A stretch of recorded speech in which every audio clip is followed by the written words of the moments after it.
Hey, this is Onesto, and today we're going to learn how to make any sound into a pad. The great thing about pads is that it's pretty easy to make, but it'll take some time and some practice to really become a master at them. Let's make some pads.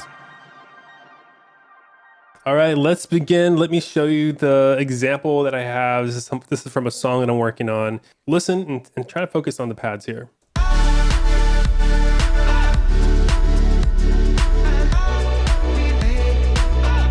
To the sole of the pads.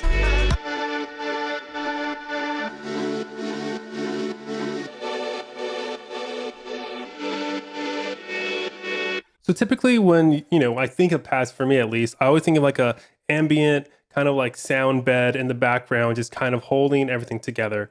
But I want to use pads in this song to be the chord progression itself, to be front and center. And the good news is that it's pretty easy to make, like really easy to make pads. I'll show you how to do it right now. You'll be kind of dumbfounded at how simple it is. All right, so the first way I want to show you how to make pads is using a synth. So we're gonna be using Serum here. I have a preset of a plucked string. Really simple and basic. And what I'm going to do is add on this arpeggiator right here. And what's nice about arpeggiators is that pads love them because it creates texture, it creates movement in the pads themselves. So, and I also have it on random because I feel like being random with my arpeggiator. Okay, so once you have your sound, once you have your synth preset or whatever, all you do is add on some reverb. So I'm using Pro R from FabFilter. I really like this reverb. I'm using a preset called Huge Synth Space. And you see that the reverb tail is 20 seconds long. It's pretty long. It's a big, massive reverb. But that's what we need for our pad here. So now it sounds like this.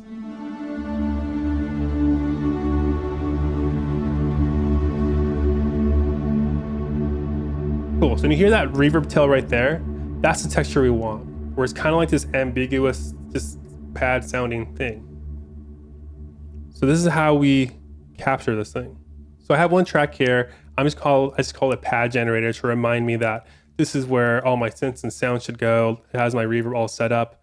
And I have something called pad receiver. This is just another track that's going to be receiving the audio from pad generator and printing it out as like a bounced audio track. So all I'm going to do is just hold out a D because my song is in the key of D. And I'm just going to record this and I'll show you what happens next.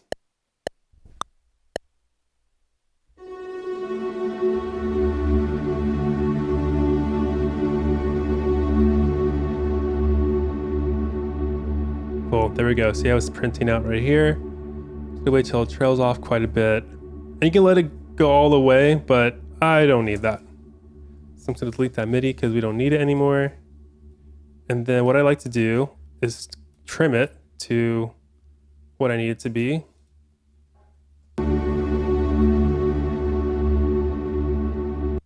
Cool, so that's our pad. See how it already, we pretty much made this sample right here. Cool, it was that easy. Just doing that creates a pad. Let me show you another example, but this time we're gonna be using this sample right here. So let's listen to this vocal sample again. I wanna trim it before the vocal changes into like the different note. Cool, let's go right here. And then trim here, a little fade out, fade here. Great, so now let's just add on this reverb and hear how it sounds.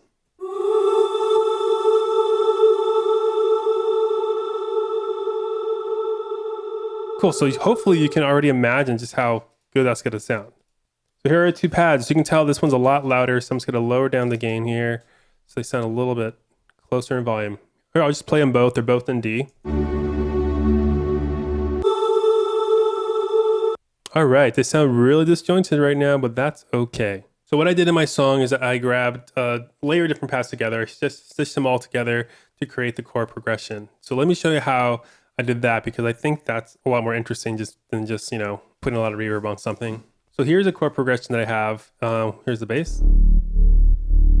Let me get rid of the sidechain thing. Cool. It's really simple. I think I'm just playing D, B minor, G. So this bass is not only to be backing up my pads, it's like all that low end information, but it's also going to be guiding me on what key all these pads should be playing in. So since these two pads here that I created are in the key of D, it's gonna work well with our bass here.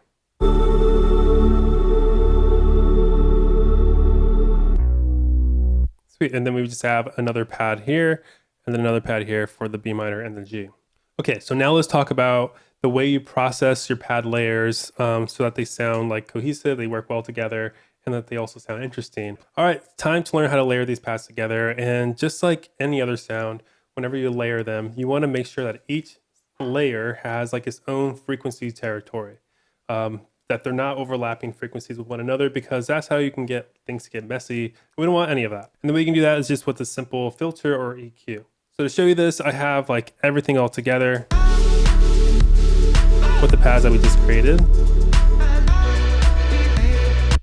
But let's see how much better it sounds after we properly layer these guys. All right, so I soloed out our pad layers here.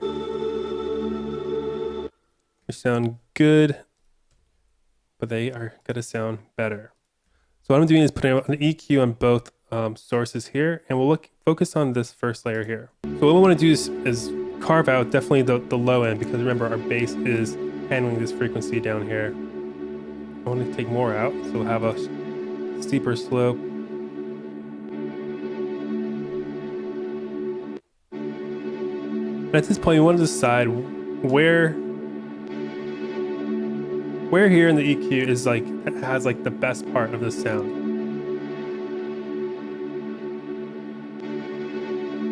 So I kind of like the boost right here. I just think that sounds really good.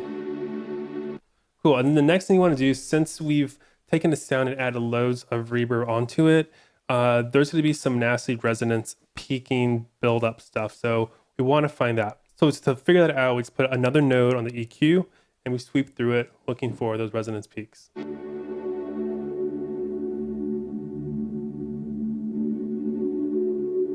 So you hear that right there? Pretty nasty. So we're going to cut that out. Great. We like to have this Q factor to be between 6 and 10 when we're searching for them and cutting it out. Yep, there's another right there. Cut that. And how much do you cut it? I just cut it until I don't hear it.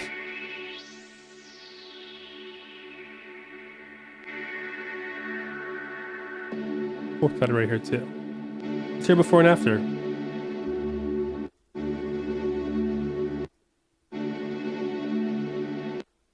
All right, cool. Sometimes when you cut out those resonances, it's so subtle you can't really hear it, but sometimes you can. So I just like to do it anyways, just to be on the safe side, because those things suck. Now we're gonna do the same thing to our second layer here. All right, let's hear it before and after. You can already hear the resonances right here. Can we cut it out?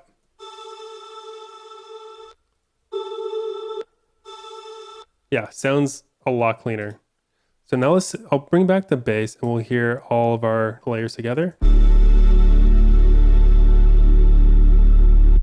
Great. So that's how you process your pad layers. And this is like not a creative way by any means. This is more like cleaning up. So let me just play you the whole thing now.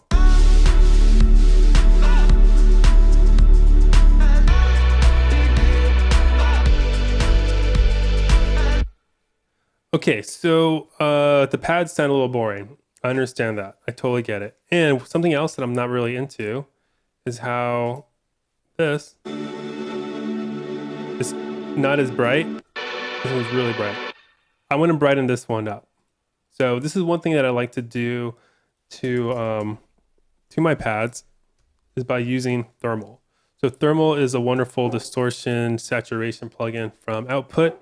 And I love this thing. I have a bit video on it if you want to check out what this thing can do.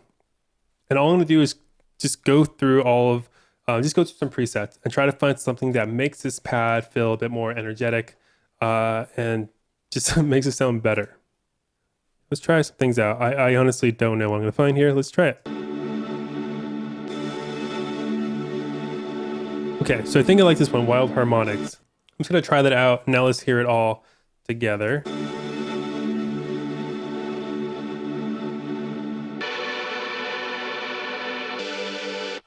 Cool.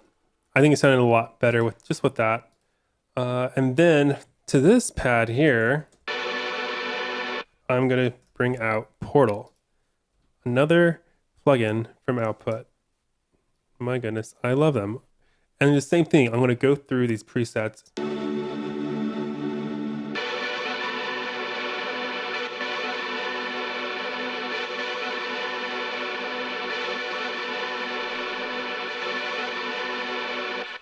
Cool, so I like that preset. What was it called? Scattergate. Oh, what a interesting name. Okay, so now let's hear this all together. So I added that saturation to this first group, Portal to the next. Let's see what we get.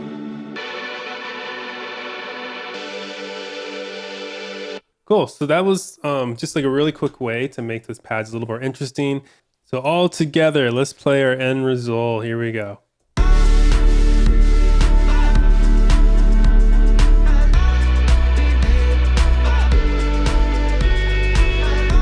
So there you go. We created this whole chord progression using pads that we created ourselves, made all these samples, processed them, put them together, and I think it was really cool what we just created. All right, now I hope that you use all these tips that you learned in this video to create some pads that sound really unique and help your music stand apart.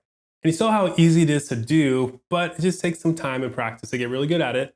So here's how you can level up with your pads in 20 minutes. First, open up a session and create a chord progression using a bass synth of some kind. Second, set a timer for 20 minutes. And that 20 minutes is gonna make sure you don't spend hours tweaking a single pad because that's terrible use of your time. Third, in that first 10 minutes, I want you to focus on creating pads that follow your chord progression and use all kinds of different sounds and samples and synths. 4, after that first 10 minutes, spend the rest of your time like trying to add effects onto your pads. Try to layer them together, try to make them sound as good as possible. Try using some cool effects to bring your pads to life even more so. 5, at the end of the 20 minutes, take a listen to what you made. Ask yourself like what worked, what didn't work, what samples or synths did you use that you really liked the results. I mean, even look at like the ways that you added effects, like what was the best ways to make it less static and boring, what made it really interesting. Ask yourself these questions. I always ask a lot of these questions at the end of this how to level up thing, because if you don't reflect on these questions, you're kind of just doing this thing and not growing as much as you can or should. If you put this into practice, you're gonna get loads better at pads. And in this video, I showed you a couple of my favorite plugins, Portal and Thermal. And if you wanna learn more about them, go ahead and click or tap the videos over here. Thanks for watching, and I'll see you later.